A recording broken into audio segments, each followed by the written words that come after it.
Lumilipad sa otoridad ang nangangamoy ng imported na karne sa sinalakay nilang meat processing facility sa Pampanga. Bukod po sa dugyot, ang mga nakaimbak na karne, expired na. Nakatutok si John Consulta, exclusive.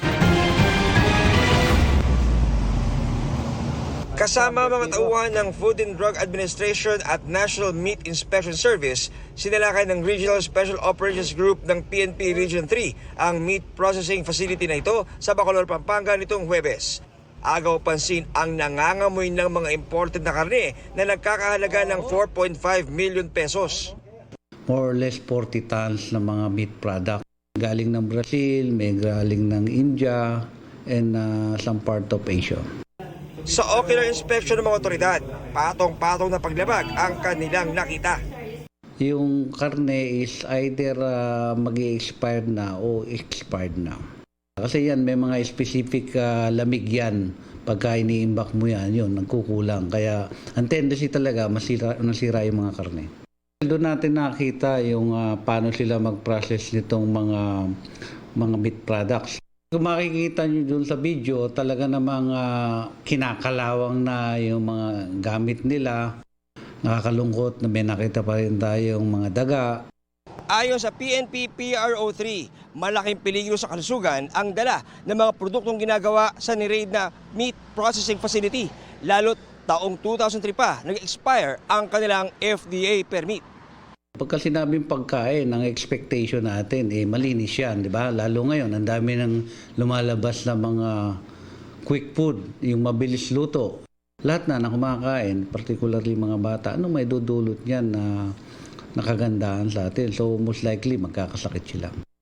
Sinisika pa namin makuna ng pahayag ang dalawang inaresto, kabilang ang may-ari ng pasilidad na naaharap sa reklamong paglabag sa FDA Act at Consumer Act. Nakatakdang sirain ng tonelalang hot meat sa oras na maglabas ng utos ang korte. Maging mapanuri tayo dun sa mga binibili natin.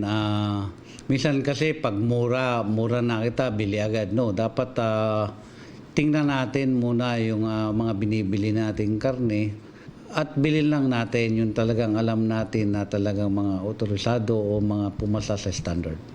John Consulta, nakatutok 24 oras. Sa mga motorista, bagong big-time rollback sa petrolyo ang asahan sa darating na Martes. Sa tansya ng industry sources, posible po ang halos 9 na piso hanggang 11 pisong bawas sa presyo kada litro ng diesel. 4 hanggang 6 na piso naman sa gasolina. Ayon sa Energy Department, isa sa dahilan ng posibleng big-time rollback ay ang ceasefire sa pagitan ng Amerika at Iran pati ang pagbubukas ng Strait of Hormuz na nagresulta sa unti-unting pagdami ng mga nakakalusot na oil tanker. Dagdag pa nila, posibleng bumaba pa ang presyo hanggat mapanatili ng dalawang bansa ang ceasefire.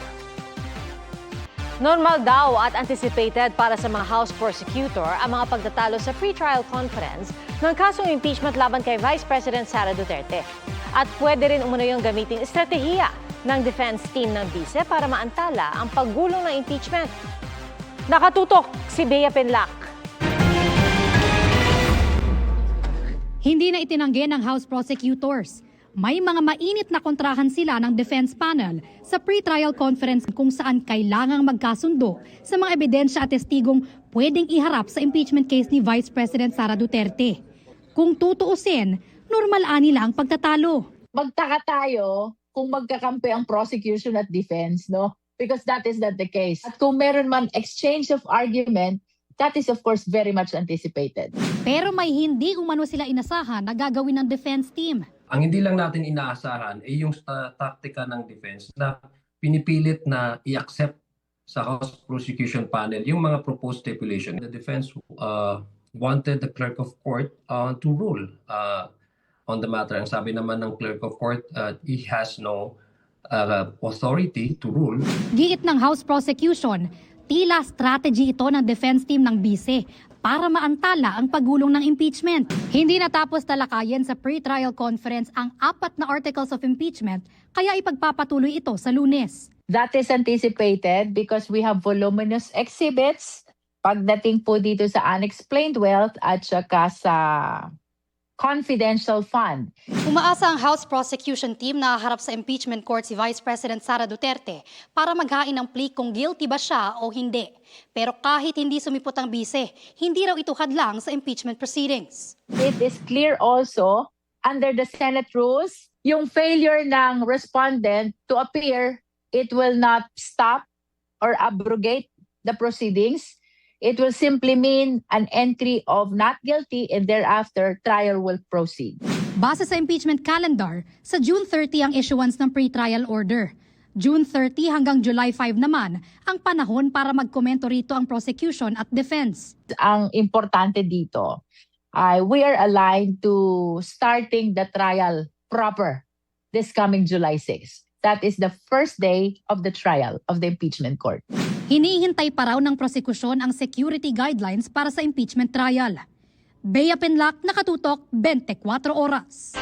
Pinagpapaliwanag ng Korte Suprema ang Kamara at Senado tungkol sa mga pagbabago sa 2024 national budget na ipinasok ng Bicameral Conference Committee.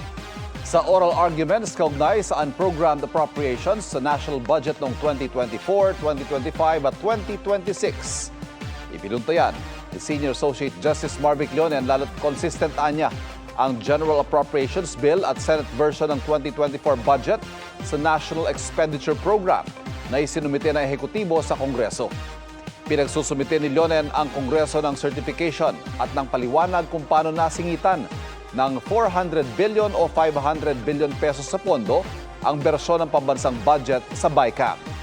Ang Office of the Solicitor General sinabing tatalima sila sa utos ng mahistrado.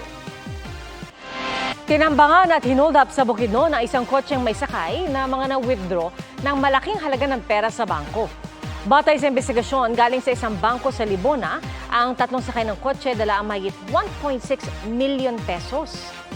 Ide-deposito nila ito sa isang bangko sa Manolo Fortich. Pero may armadong grupo umanong nag-abang sa kanila sakay ng itim na pickup truck. Nauwi pa yan sa enkwentro nang gumanti ng putok ang guard na kasama ng mga biktima. At nang maubusan ng bala, nakalapit ang mga suspect at tinangay ang dala nilang pera. Ligtas ang tatlong biktima. At sa follow-up operation, natagpuan ng otoridad ang pickup malapit sa pinangyarihan ng insidente. Patuloy ang pag-verify ng otoridad sa natukoy na person of interest. Inside job ang isa sa tinitingnang anggulo ng pulisya.